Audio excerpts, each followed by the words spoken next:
महाराष्ट्र शासनाने आमच्या ज्या मागण्या आम्ही मांडल्या होत्या त्यामधल्या आमच्या 2 मागण्या शासनानं मंजूर केलेल्या आहेत आणि 2 मागण्यांसंदर्भात शासनानं काही टेक्निकल गोष्टी असल्यामुळे टेक्निकल गोष्टी अशा की जो सगळ्या सोयऱ्यांचा अध्यादेश आहे तो अध्यादेश अजून यायचा आहे, पण येण्याच्या अगोदर सर्वपक्षीय नेत्यांच्या उपस्थितीमध्ये बैठक होणार आहे आणि ती बैठक झाल्याशिवाय आम्ही सगळ्या सोयऱ्याचा अध्यादेश काढणार नाही अशा पद्धतीचं आश्वासन आम्हाला दिलेलं आहे। त्यामुळं 2 मागण्या मान्य झालेल्या आहेत।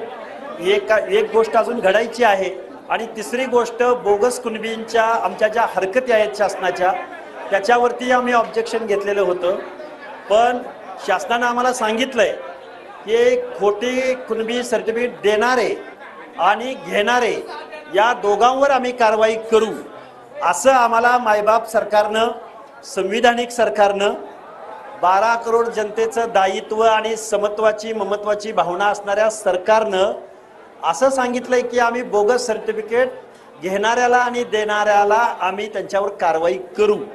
पण मी एक कार्यकर्ता म्हणून माझं म्हणणं असं आहे की ज्या सरकारनं प्राधान्यक्रमानं सर्टिफिकेट इश्यू केले त्या सरकारकडून आम्हाला न्यायाची अपेक्षा आहे। आम्ही आत्ता त्याच्यावरती विश्वास ठेवणार नाही, कारण आम्ही त्याच्यावरती लाखो हरकती नोंद केलेल्या आहेत आणि त्या हरकतीची श्वेतपत्रिका ॲक्शन टेकन रिपोर्ट हा आम्हाला जोपर्यंत मिळणार नाही तोपर्यंत आम्ही हे आंदोलन थांबवणार नाही।